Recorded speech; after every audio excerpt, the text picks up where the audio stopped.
నమస్కారం. ఈరోజు మనం అత్యంత తీవ్రమైన, మనందరినీ కలవరపెడుతున్న ఒక కీలకమైన వాతావరణ పరిణామం గురించి మాట్లాడుకోబోతున్నాం. అదే సూపర్ ఎల్ నినో.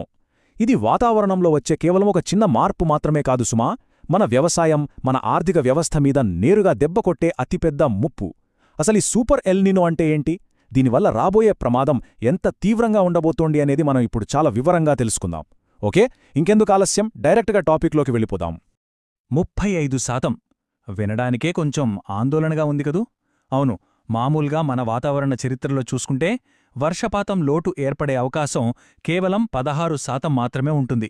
కాని ఇప్పుడు అమాంతం అది 35%కి చేరింది. అంటే వర్షాలు తక్కువ పడే ప్రమాదం డబల్ కన్నా ఎక్కువ ఉందన్నమాట.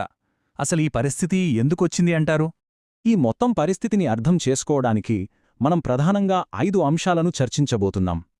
సూపర్ ఎల్ నినో ముప్పు, సముద్రాలు వేడెక్కే సైన్స్, మన దేశంలో ఋతుపవనాల లోటు, ప్రాంతీయ వాతావరణ ప్రభావాలు, వ్యవసాయంపై దీని ఎఫెక్ట్, అలాగే అత్యవసర సన్నద్ధత.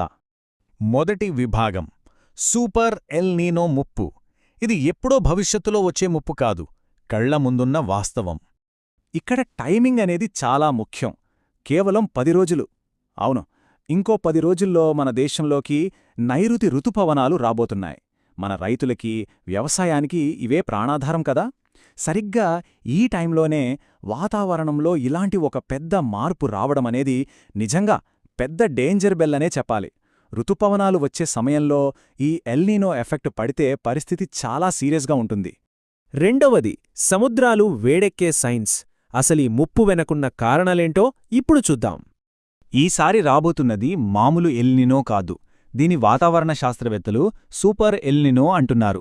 అంటే సింపుల్గా చెప్పాలంటే, భూమధ్యరేఖ దగ్గర, ముఖ్యంగా దక్షిణ అమెరికా తీరం వెంబడి పసిఫిక్ మహాసముద్రంలోని నీళ్లు అసాధారణంగా వేడెక్కిపోవడం, మామూలు కంటే చాలా ఎక్కువ టెంపరేచర్స్ రికార్డ్ అవుతుండటం వల్లే దీని సూపర్ అని పిలుస్తున్నారు.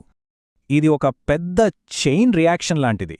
మొదటగా పసిఫిక్ మహాసముద్ర ఉపరితలం బాగా వేడెక్కుతుంది. ఈ వేడి వల్ల అక్కడి పీడనంలో మార్పులొచ్చి భూమధ్యరేఖ దగ్గర వీచే గాలుల స్పీడ్, డైరెక్షన్ పూర్తిగా మారిపోతాయి. ఈ గాలి ప్రవాహాలు ఎప్పుడైతే మారుతాయో భూమిమీద ఎక్కడ, ఎంత వర్షం పడాలి అనే బ్యాలెన్స్ దారుణంగా దెబ్బతింటుంది. అంటే ఎక్కడో సముద్రంలో జరిగే మార్పు ప్రపంచమంతటా గందరగోళాన్ని సృష్టిస్తుందన్నమాట. మూడవ అంశం, మరి ఈ గ్లోబల్ మార్పు మన భారతదేశం మీద ఎలా పడబోతుందో ఖచ్చితమైన డేటా ఆధారంగా చూద్దాం.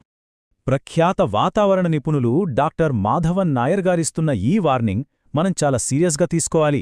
ఆయన ఏమంటున్నారంటే, ఒకవేళ జూన్ లేదా జులై నాటికి ఈ సూపర్ ఎల్ నినో పూర్తిగా ఫామ్ అయితే 1997, 2015లో మనం చూసిన విపత్తుల కంటే ఈసారి పరిస్థితి మరింత దారుణంగా ఉండొచ్చట. అంటే ముందున్న రోజులు మనకు ఎంత సవాలుతో కూడుకున్నవో అర్థం చేసుకోవచ్చు. భారత వాతావరణ శాఖ అంచనాల ప్రకారం జూన్ నుంచి సెప్టెంబర్ వరకు మామూలుగా పడాల్సిన 870 మిల్లీమీటర్ల సగటు వర్షపాతంలో ఈ ఏడాది కేవలం 92% మాత్రమే వర్షాలు పడే అవకాశముంది. అంటే ఓవరాల్గా 8% వర్షపాతం లోటు. ఈ 8% అనేది వినడానికి చిన్న నంబర్లాగా అనిపించొచ్చు, కానీ దేశవ్యాప్తంగా లక్షలాది ఎకరాల పంటల మీద ఇది చూపే ఎఫెక్ట్ ఊహించలేనంత భారీగా ఉంటుంది. ఇక్కడ ప్రభుత్వ డేటా మాత్రమే కాదు, ప్రైవేట్ వాతావరణ అంచనా సంస్థ స్కైమేట్ కూడా ఇదే విషయం చెబుతూ గట్టిగా హెచ్చరించింది. రాబోయే జూన్ నెలంతా దేశవ్యాప్తంగా వాతావరణం చాలా పొడిగా ఉండబోతుందని స్పష్టం చేసింది. అంటే వర్షాకాల మొదట్లోనే మనం తీవ్రమైన ఇబ్బందులు చూడబోతున్నాం. నాలుగవ అంశం, ప్రాంతీయ వాతావరణ ప్రభావాలు. అసలు ఈ ఎల్ నినో ఎఫెక్ట్ దేశమంతా ఒకేలా ఉండదండి. అదేంటో ఇప్పుడు చూద్దాం. ఇక్కడ మీరు గమనిస్తే ప్రకృతి ఎంత విచిత్రంగా ప్రవర్తిస్తోందో అర్థమవుతుంది. ఒకవైపు పంజాబ్, హర్యానా, రాజస్థాన్ లాంటి ఉత్తర, పశ్చిమ, మధ్య భారత రాష్ట్రాల్లో చుక్కనీరు లేక కరువు వచ్చే ముప్పు ఉంటే, దానికి పూర్తి భిన్నంగా దక్షిణాన తమిళనాడు, ఆంధ్రప్రదేశ్ లాంటి తీర ప్రాంతాల్లో భారీ వర్షాలు పడి వరదలు ముంచెత్తే ప్రమాదముంది. బాలన్స్ దెబ్బతినడమంటే ఇదే. వరదల గురించి మాట్లాడుకున్నాం కాబట్టి ముఖ్యంగా చెన్నైకి తీవ్రమైన వరద ముప్పు పొంచి ఉందని హెచ్చరికలు వస్తున్నాయి. 2015లో చెన్నైని వణికించిన ఆ భీకర విపత్తు మనకింక గుర్తుంది కదా. సరిగ్గా మళ్లీ అలాంటి పరిస్థితులే రిపీట్ అయ్యే ఛాన్స్ ఉందని అంచనాలు చెబుతున్నాయి. తీరప్రాంత నగరాలు ఎప్పటికప్పుడు అలర్ట్గా ఉండాల్సిన సమయం ఇది. అయితే అన్నీ బ్యాడ్ న్యూసేనా అంటే కాదు, కొన్ని ఆశావహమైన విషయాలు కూడా ఉన్నాయి.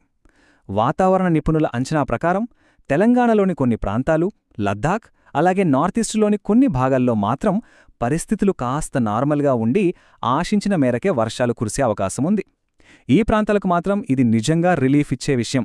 ఇక మన ఆఖరి, అత్యంత ముఖ్యమైన 5వ అంశం వ్యవసాయం, అత్యవసర సన్నద్ధత. విపత్తు వస్తుందని తెలిసినప్పుడు సిద్ధపడటం మన చేతుల్లోనే ఉంది. అసలు ఏం జరగబోతోందో ఒక్కసారి టైం లైన్ చూద్దాం. జూన్, జులై నెలల్లో ఈ సూపర్ ఎల్నీనో ఫామ్ అయ్యి వాతావరణాన్ని కాస్త పొడిగా మారుస్తుంది. ఆగస్టు, సెప్టెంబర్ వచ్చేసరికి ఇది మనకు అన్నం పెట్టే పంజాబ్, హర్యానా, రాజస్థాన్ లాంటి రాష్ట్రాల్లో వ్యవసాయం మీద భారీ దెబ్బ కొట్టబోతోంది. అసలు కరువు ముప్పు ఏ రేంజ్లో ఉండబోతోందనేది రాబోయే ఈ 2 నెలల్లో మనకి పక్కా క్లారిటీ వచ్చేస్తుంది. మరి దీన్ని ఎలా ఫేస్ చేయాలి? తక్షణమే కేంద్ర, రాష్ట్ర ప్రభుత్వాలు అలాగే రైతులు కొన్ని పక్కా యాక్షన్ ప్లాన్స్ అమలు చేయాలి. ముఖ్యంగా నీటి నిర్వహణ, అంటే ఉన్న ప్రతి నీటి బొట్టుని కాపాడుకోవడం. అలాగే వాతావరణానికి తట్టుకునేలా తక్కువ నీటితో పండే పంటల్ని ఎంచుకోవడం. వీటితో పాటు ప్రభుత్వాలు అత్యవసర సహాయం కోసం ఇప్పటినుంచే వనరులను రెడీ చేసుకోవడం చాలా ముఖ్యం. సో రాబోయే 2 నెలల్లో వాతావరణం అసలు స్వరూపం మనకు కళ్ళెదుట కనిపించబోతోంది. మరి ప్రకృతి మనకిస్తున్న ఈ అతిపెద్ద హెచ్చరికను ఒక దేశంగా మనం ఎదుర్కోవడానికి నిజంగా సిద్ధంగా ఉన్నామా? ప్రభుత్వాలు, పౌరులు కలిసికట్టుగా అడుగులు వేస్తే తప్ప ఈ ముప్పును దాటలేము. ఇది మనందరం తీవ్రంగా ఆలోచించాల్సిన విషయం.